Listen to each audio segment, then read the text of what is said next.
আসসালামু আলাইকুম। দূরের কাছে যে যেখানে বসে এই মুহূর্তে এই ভিডিওটা দেখছেন তাদের সবাইকে মাহফুজা কিচেন ভিডিওতে ওয়েলকাম। দু একদিনের মধ্যেই রমজানুল মোবারকের চাঁদ দেখা যাবে, শুরু হয়ে যাবে আমাদের রমজান। তো এই রমজানে রোজার শেষে ইফতারের সময় অবশ্যই বুট ভুনা লাগবে। প্রত্যেকের ঘরে ঘরে কম বেশি আলুর চপ বেগুনি না থাকলেও বুটটা থাকেই থাকে। তো আজ আমি সেই বুট ভুনাই করব। আমি আমার মতো করেই করেছি, খেতে অসম্ভব মজা হয়েছে। দেখতেই পাচ্ছেন কতটা লোভনীয় হয়েছে। তা আমি আর কথা বাড়াবো না, আমরা বুট ভুনাটা করতে চলে যাই।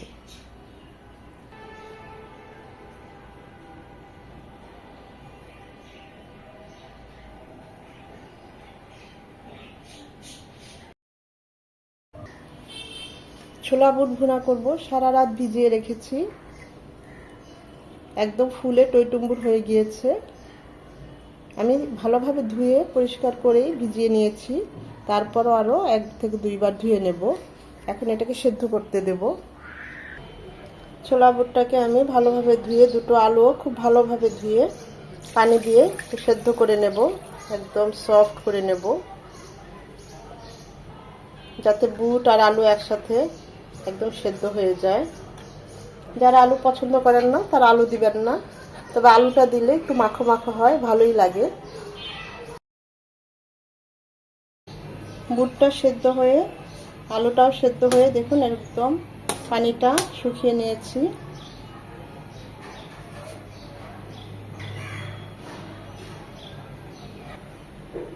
বুটটা ভুনা করার জন্য প্যানে দিয়ে দিচ্ছি 2 চামচ সয়াবিন তেল, 1/2 কাপ পেঁয়াজ কুচি। পেঁয়াজটা নরম হয়ে এলে দিয়ে দেবো 1/2 চামচ আদা রসুনের পেস্ট। এটাকে 1 মিনিট ভেজে নেব যেন আদার ঝাঁঝালো গন্ধটা চলে যায়। আদাটাকে 1 মিনিট ভেজে নেওয়ার পর 1/2 চামচ হলুদ গুঁড়ো, 1/2 চামচ মরিচ গুঁড়ো, 1/2 চামচ ভাজা জিরে গুঁড়ো, সব কিছু তেলে 1 মিনিট ভেজে নেব। মশলাগুলো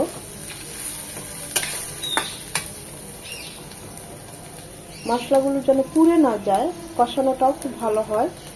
সামান্য 1 টেবিল চামচ ফুটানো পানি দিয়ে দেব, এতে মশলাটা খুব ভালোভাবে কষবে।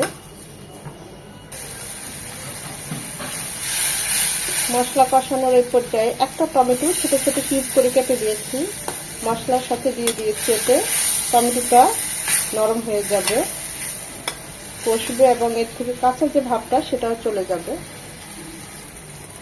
টমেটোটা অনেকটাই গলে গিয়েছে, এর থেকে কাঁচা ভাবটা চলে গিয়েছে।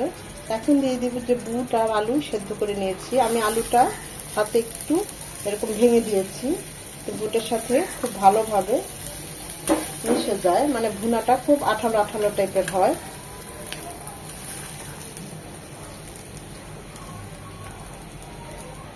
দিয়ে দেব স্বাদ মতো লবণ। ঝালটা যে যেমন পছন্দ করেন, কাঁচা পাকা মরিচ দিয়ে দিলাম 1 চামচ। আমি তো একটু শুকনো মরিচও দিয়েছি। এটা কিন্তু বেশি ঝাল হলে ভালো লাগবে না। যদি মুড়ি দিয়ে মাখান বা এমনি শুধু শুধু খান, যেভাবেই খান, খুব বেশি ঝাল হলে ভালো লাগে না।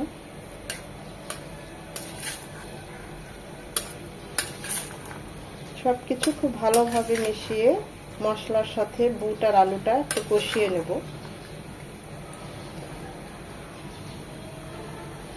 2 থেকে 3 মিনিট কষিয়ে নেওয়ার পর দিয়ে দেবো 1/2 কাপ গরম পানি।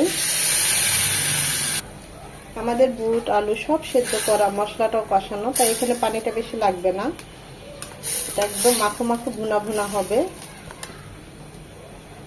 আবার আপনারা চাইলে পানিটা নাও দিতে পারেন, ওইভাবেই ভাজা ভাজা ভুনা ভুনা করে নামিয়ে নিতে পারেন। আমি একটু দিলাম মশলার সাথে ভালোভাবে বুটটা আর একটু কুক হওয়ার জন্য, এতে টেস্ট খুব ভালো আসে।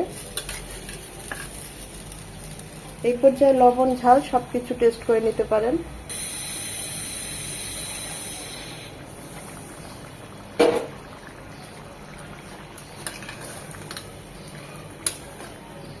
এই পর্যায়ে ঝাল লবণ সব টেস্ট করবেন। আমি টেস্ট করেছি, সব ঠিক আছে, একদম ভুনা ভুনা হবে। আরও 2 থেকে 3 মিনিট হবে। এই পর্যায়ে দিয়ে দিব আরও হাফ চামচ ভাজা জিরে গুঁড়ো। এটা অবশ্যই দিবেন, এতে করে বুট ভুনার টেস্ট 100-তে 100 গুণ বেড়ে যাবে। এটা দিয়ে অবশ্যই ঢাকা দিয়ে দিবেন 2 থেকে 3 মিনিট, যেন জিরার ফ্লেভারটা বুট ভুনায় একদম মিশে যায়।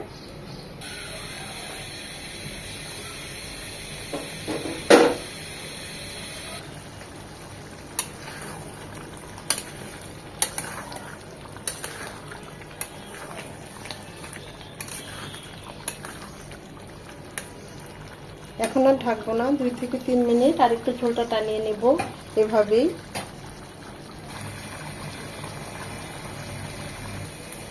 খেয়াল রাখতে হবে যেন নিচে লেগে না যায়। যে কোনো খাবার রান্না যদি নিচে লেগে যায় বা পুড়ে যায়, তাহলে কিন্তু রান্নার টেস্ট একদম হাওয়া হয়ে যাবে।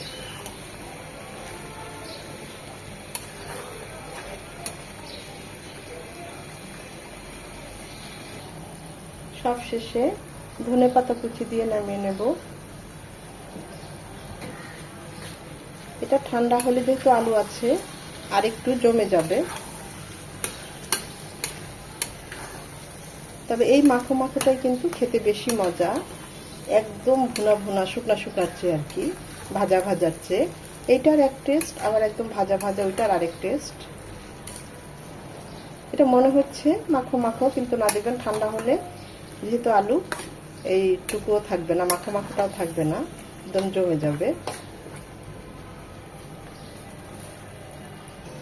টেস্ট করেছি, সব ঠিক আছে। এখন চুলাটা অফ করে দেব।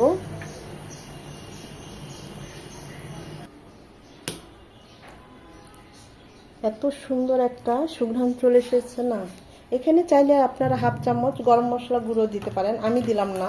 আমার কাছে ভাজা জিরে গুঁড়োটা দিলেই আর এই ধনেপাতাটা দিয়েই এই বুট ভুনাটা খেতে বেশি ভালো লাগে। অসম্ভব মজা হয়েছে।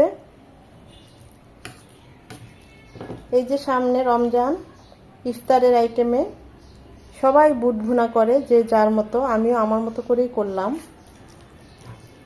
সেটাই আজকে আপনাদের সাথে শেয়ার করলাম। আশা করি ভালো লেগেছে।